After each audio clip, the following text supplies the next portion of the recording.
네, 국회에서 취업준비생의 인권을 위한 보호법 제정을 추진 중인데요. 이렇게 국회에서 취준생 인권 보호법을 위한 움직임이 있습니다. 네, 잡정보센터에서는 취준생들의 인권을 지키는 방법을 알려드리는 취준생 인권위원회가 있습니다. 네, 그동안 몰라서 넘어가고 또 취업시장의 약자라서 알면서도 넘어가야만 했던 그런 일들 많이 겪으셨을 텐데요. 오늘 이 코너를 통해서 많은 분들이 조금이나마 자기 권리를 당당하게 외칠 수 있기를 기대하겠습니다. 네, 오늘 도움 말씀 주실 취준위 위원장 안방 대감이십니다. 트러스트원 취업 컨설팅의 송진원 컨설턴트님 함께하겠습니다. 어서 오십시오. 안녕하십니까. 안녕하세요. 안녕하세요. 네, 진원쌤 이제 저희가 좀 오랜 기간 동안 못 본 것 같은데 네. 벌써 이제 다음 주면 9월 하반기 공채가 시작되고 요즘 좀 어떻게 지내고 계세요? 지금 이제 말씀하신 것처럼 취업 준비도 좀 잘 돕고 있고 네. 또 개별적으로 하고 싶은 것들도 좀 해봤는데 네. 이제 9월 달은 확실히 이제 자기소개서라든지 추석도 같이 껴있다 보니까 아무래도 그런 부분 같이 고려해서 취업 준비해야 될 것 같아요.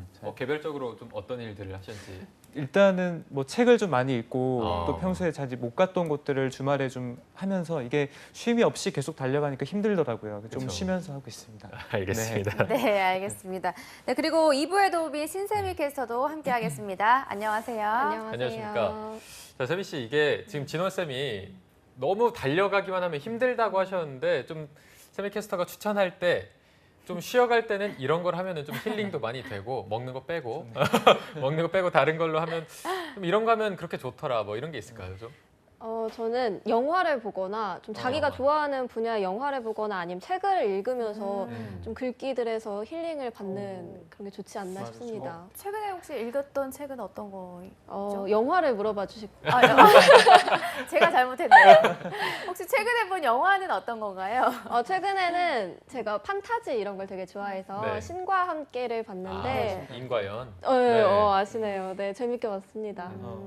역시 영화 같은 걸 보면서 하는 게 힐링이 그렇죠, 아무래도. 맞아요. 잘 되지 않나. 책은 물어보지 않겠습니다. 네. 다음에 좀 준비가 되면 여쭤보도록 하겠습니다. 네, 그럼 바로 들어가 보도록 하겠습니다. 진원 쌤이 오늘 준비하신 주제는 어떤 건가요? 네, 취준생들의 대부분은 경제활동을 하지 않죠. 그래서 경제활동을 하지 않는 취준생들에게는 면접을 보는 게 상당히 부담일 수 있습니다. 그 이유는 면접을 보려면 교통비라든지 숙박비가 포함돼야 되기 때문인데요. 그래서 이제 면접이 부담이 되냐는 질문에 한 73.7% 정도가 그렇다고 대답을 한 바 있습니다. 그래서 오늘은 면접비에 대한 내용을 다뤄보면서 취준의 입장도 같이 정리해 보도록 하겠습니다. 네.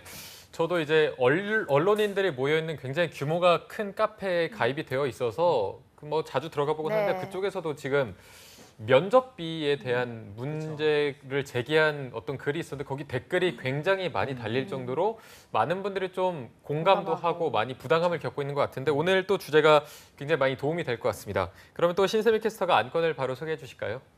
네, 올해 상반기 면접을 치른 취준생들은 면접 한 번에 평균 18만 5천 원을 지출하는 것으로 나타났습니다. 가장 많은 지출 비중을 차지하는 면접 복장의 경우는 한 번 사거나 빌려서 계속 입는다는 가정하에 제외를 해도 평균 7만 4천 원이 지출이 된다고 합니다. 특히 지난해 조사와 비교를 했을 때 면접 복장 구입 비용을 포함하는 경우는 5만 원, 포함을 하지 않는 경우는 2만 1천 원이 더 쓰였다고 합니다. 이 외로 또 다른 포털 사이트에서 설문조사를 했는데요. 응답해주신 구직자 10명 중 8명은 면접 비용에 부담을 느끼고 있었고요. 이들 중 38.6%는 비용 부담으로 인해서 면접을 포기한 사례까지 나타났습니다. 이 최악의 채용 시장에 얼어붙은 고용 한파에서 어렵게 잡은 면접 기회를 포기하는 취준생들의 마음이 어떨지는 감히 예상할 수도 없을 것 같은데요. 따라서 오늘 취준생 인권위원회 안건으로는 면접비에 대한 취준생들의 부담감 조금이라도 덜어줄 수 없을까입니다. 네, 안건 소개 감사드립니다. 네. 이렇게 취준생들에 대한 얘기를 했을 때 컨설턴트 여러분들이 기업을 5개 지원했다 그러면 너무 적다라고 할 정도로 많은 기업을 지원하기를 원하시는데 네. 만약 하나 지원했을 때 이렇게 10만 원 이상이 들면 5개만 해도 벌써 50만 원이잖아요.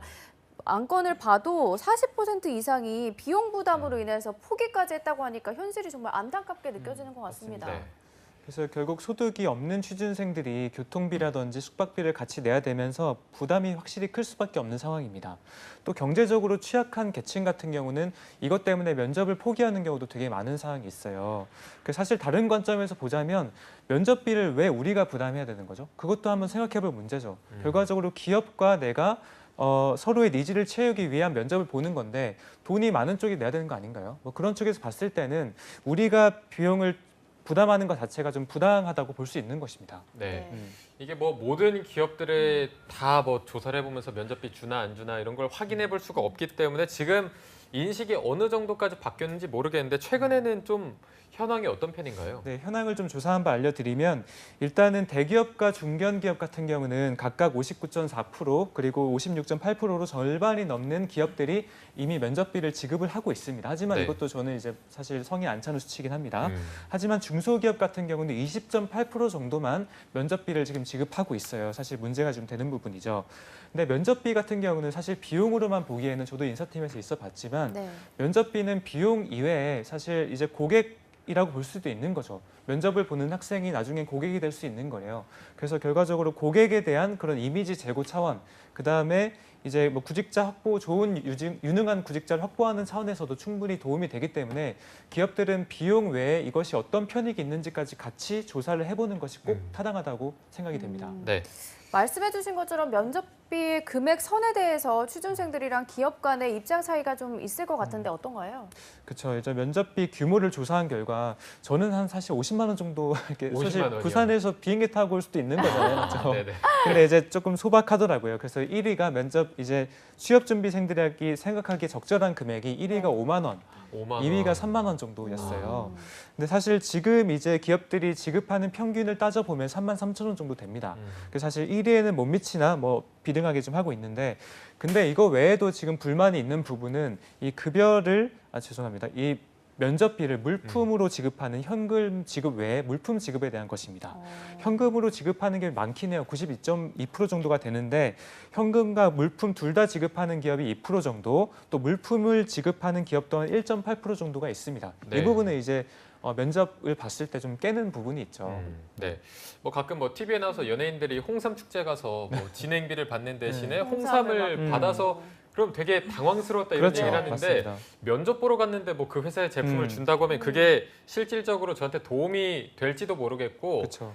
도움이 안 될 것 같거든요. 이런 물품 지급에 네. 대해서는 좀 어떻게 사실 생각하시나요? 물품을 좋은 거 주면은 괜찮은데 대부분 USB 한 4기가 정도. 네. 근데 합격했으면 쓰겠죠, 그것도. 네. 근데 불합격했으면 바로 뜯어버리고 싶지 네. 않을까요? 맞아요. 아니면은 펜에 이제 이름 새겨져 있고 아. 이런 거를 주면은 사실은 저도 뭐 인사팀에 있어 봤지만 그런 것이 사실 대량 구매하게 되면은 단가가 되게 낮아져요. 네.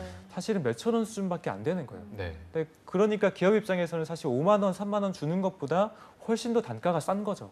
근데 뭐 어쨌든 저희 구직자 입장에서 봤을 때 사실 좀 깨는 거죠. 네. 네. 아까 뭐 네. 송 선생님 말씀하셨지만 우리 취준생 여러분들이 뭐 많은 금액 뭐 몇십만 원을 그쵸. 바라는 게 5만 원, 아니라 3만 뭐 원 정도. 5만 원, 네. 3만 원 네. 바라는데 이렇게 뭐 몇천 원짜리 준다고 하니까 더 좀 안타까운 것 같습니다. 맞습니다. 그리고 또 어찌되었건 취준생들의 면접비 지급에 관해서는 권리가 좀 확실히 보장되었으면 좋겠다는 생각이 드는데 네. 법적으로 진행된 사항 같은 것들은 있나요? 그렇죠. 이제 저희가 계속 이제 다뤄봤지만 이제 근로관계를 규율하는 근로기준법은 사실은 근로가 확정된 다음에 많이 규율을 하고 있어요. 그러니까 채용 전에 대해서는 사실 그런 부분이 많이 없단 말이죠. 근데 최근에 상시 근로자를 일정 규모 이상 하고 있는 사업장의 경우에는 의무적으로 면접 시험 응시자에게 비용을 지불하라라는 것에 대한 이제 발의가 지금 나와 있습니다. 네. 채용 절차 공정화에 관한 법률, 소위 이제 취준생 보호법이라고 소위 불리는데요.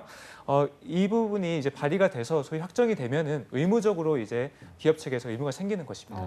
뭐 하나 더 있으면 이게 그 채용 대상자가 확정된 경우에 불합격자에게 통보가 안 되는 경우도 엄청 많아요. 아, 그렇죠. 그래서 7일 내에 의무적으로 통보하라는 것도 같이 이제 발의에 포함이 좀 돼 있습니다.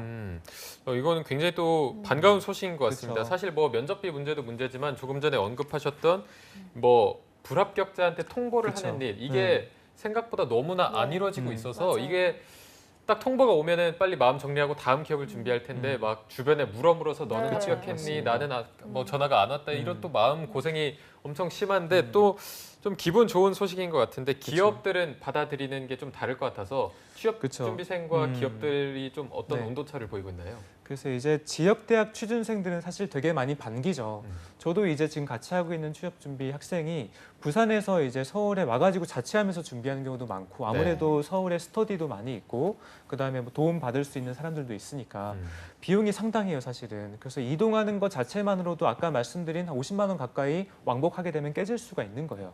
그래서 결과적으로 이제 면접 보는 거 외에도 숙박을 해야 된다든지 그런 부분이 많이 있기 때문에 이 부분은 당연히 환영할 만한 사항입니다. 근데 조금 씁쓸한 것은 한 취업 포털 사이트에서 인사 담당자들 대상으로 한 300명 정도 넘는 대상으로 이거에 대해서 어떻게 생각하냐는 이제 질문을 했는데 63.6%가 좀 부정적이다. 좀 의무적으로 하면 안 될 것 같다라는 인식을 좀 했어요. 네. 이 부분은 조금 안타까운 부분이 아닐 수 없습니다. 네. 네, 알겠습니다.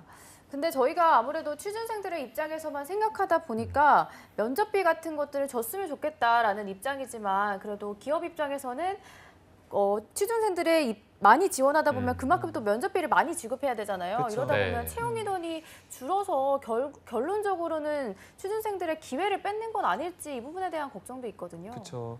근데 이제 아까 전에 그래서 인사 담당자가 왜 이거를 의무화하면 안 되냐에 대한 근거로 면접비 부담으로 인해서 많은 구직자를 평가할 수 없기 때문이다라고 했어요. 사실 이거는 대기업과 중견기업 정도에는 해당이 안 되는 것 같고 중소기업들은 조금 저희가 유의미하게 받아들일 필요가 있긴 있습니다. 그래서 저희가 생각을 할 것도 의무화를 할 것도 대기업과 어느 정도 매출이 일어나는 중견기업 그리고 중소기업하고 좀 분리를 해가지고 저희가 판단을 할 필요가 있어요. 예를 들어 보면은 경기도에서 지금 제조 중소기업을 운영하고 있는 소기업일 거예요. 대표 A 씨의 의견을 들어보면 청년 구직자의 그 지금 상황을 생각하면 당연히 주고 싶다. 네. 하지만 중소기업은 지금 인력 채용을 한다고 해서 지금 잘 나가는 상황도 아니고 기존 인원이 퇴사함에 따라서 그냥 울며 겨자 먹기로 해야 되는 경우도 되게 많다. 그래서 이 면접비를 의무적으로 하는 것 자체가 좀 부담이 확실히 될 수도 있다라는 의견을 좀 전했고 그다음에 지금 중소기업 같은 경우는 실업수당 등을 이유로 가볍게 면접을 보러 오는 경우가 되게 많아요. 그래서 이럴 경우에 면접비 의무화를 되게 되면은 본래 취지와 다르게 좀 악용될 수 있는 부분도 고민을 좀 해달라라는 의견을 줬습니다. 네. 그럼 아무래도 이 기업들 간에도 면접비를 주는 지금 현황이랄까요? 그쵸. 그런 게 많이 다를 것 같은데 대기업들은 좀 그래도 잘 지급이 되고 있는 걸로 알고 그쵸. 있는데 중소기업은 그럼 지금 현재 거의 안 되고 있는 건가요? 중소기업은 안 되고 있어요. 근데 되게 이제 사실 취업준비생 입장에서는 안 좋은 것이 중소기업이 대부분 수도권에 있는 경우도 많지만 되게 버스를 좀 오래 타고 들어가야 네. 된다든지 교통수단이 되게 발달되어 있지 않은 곳들이 많아요. 그런 그렇죠. 것들은 안 주게 되면 그쪽에서 사실 숙박을 할 수밖에 없는 상황이고 숙박하고 택시 타고 가야 돼요. 그러니까 결과적으로 한 20%, 한 20만 원 이상의 비용이 소요가 될 수밖에 없는 상황입니다. 네. 하지만 아까 전에 이제 A 씨의 입장을 저희가 봤듯이 중소기업한테도 면접비를 의무적으로 하라는 건 좀 고민해봐야 되는데 면접비가 학생들이 아까 전에 요구하는 수준이 사실 10만 원, 20만 원 아니잖아요. 네. 한 3만 원 정도만 줘도 괜찮을 것 같아요. 왜냐하면 뭐 급여의 한 뭐 5%, 10% 정도밖에 안 되는 금액일 수도 있으니까 이 부분은 조금 중소기업들도 힘들겠지만 중소기업에 보러 오는 그 구직자 자체도 어떻게 보면 고객이라고 생각을 좀 하시고 기업의 이미지 제고 차원에서 적극적으로 고민을 좀 해보시면 좋겠습니다. 네. 이 문제에 대해서 이제 진원 쌤의 총평을 좀 들어보기 전에 네. 이 면접비 의무화가 실제로 좀 법안이 발의가 되고 이게 좀 가능할지 이게 그렇죠. 통과가 될 확률이 좀 있다고 보시나요? 네, 그래서 지금 한 4개월 정도가 흘렀는데 아직까지는 검토 중인 것 같아요. 왜냐하면 네. 이 부분이 사실은 예전에도 없었던 취업의 이전의 관계에 대해서는 조금 불명확한 부분이 있기 때문입니다. 그래서 지금 관계 이제 그 전문가들에게 입장을 좀 듣고 주요 기업들의 입장을 듣고 아마 고민을 할 것 같은데 제 생각에는 충분히 어떠세요? 좀 보시기 합리적이지 않나요? 네. 당연히 좀 맞아요. 지급을 해야 될 것 같고 네, 맞습니다. 지금 너무 어쨌든 힘의 균형이 취준생들이 낮잖아요. 근데 이런 부분을 법적인 사항으로 충분히 합리적으로 조율을 한다면 안 될 것이 없을 것 같습니다. 네. 네. 그럼 이어서 좀 오늘의 안건에 대해서 좀 의견을 총 정리해 주신다면 어떤 게 네, 일단은 제가 딱 나눠드리면 일단 대기업, 중소기업들은 줘야 됩니다. 그래서 취준생 입장에서는 만약에 못 받았다, 그럼 안 좋은 회사를 생각을 할 수도 있어요. 네. 그래서 안 좋은 회사라고 생각을 꼭 하시고 지금 제가 이제 이걸 좀 정리하면서 인사 담당자들한테 좀 전화를 해봤어요. 그래서 주는지 안 주는지 안 주는 경우에는 왜 안 주냐, 진짜 인건비가 아까워서 안 주는 거냐라고 물어봤더니 일단은 인식을 잘 못해요. 면접비 그게 뭐 그렇게 중요한가? 라는 생각을 한다는 거죠. 그러니까 그러니까 인사 담당자들 또한 지금 좀 각인을 시켜서 각성을 좀 해야 될 것 같습니다. 네. 그래서 결과적으로 이 면접을 보러 가는 구직자에게는 면접비 3만 원이라도 되게 중요하다. 그다음에 한 회사의 브랜드 가치를 제고할 수 있는 수단이기 때문에 인사 담당자들 꼭 보시면 좋을 것 같고요. 근데 중소기업은 좀 위축이 될 수 있기 때문에 아까 말씀드렸다시피 정부의 입법을 통해서 충분히 선별적인 지원을 좀 해야 될 것 같습니다. 네. 그래서 의무적으로 하더라도 중소기업들은 좀 지원책을 보강을 해서 정부에서 좀 해야 될 것 같아요. 네. 네. 뭐 이제 말씀해주신 대로 정말 모든 문제 해결의 시작은 인식의 전환에부터 그렇죠. 좀 시작되는 거기 때문에 이 방송을 보고 또 앞으로 문제가 생길 때마다 그런 부분에 대해서 조금이라도 더 우리 취준생 여러분들을 위해서 생각해 주셨으면 하는 바람이고요. 오늘도 송진영 컨설턴트 그리고 신세미 캐스터 두 분과 함께했습니다. 고맙습니다. 고맙습니다. 네, 오늘 접점고 센터에서 준비한 내용은 여기까지고요. 내일도 성공 취업의 맥을 짚어드리는 마감 임박 취업 골든타임은 계속됩니다. 네, 저희는 내일 오전 10시에 웃는 얼굴로 찾아뵙겠습니다. 시청해주신 여러분 고맙습니다. 고맙습니다.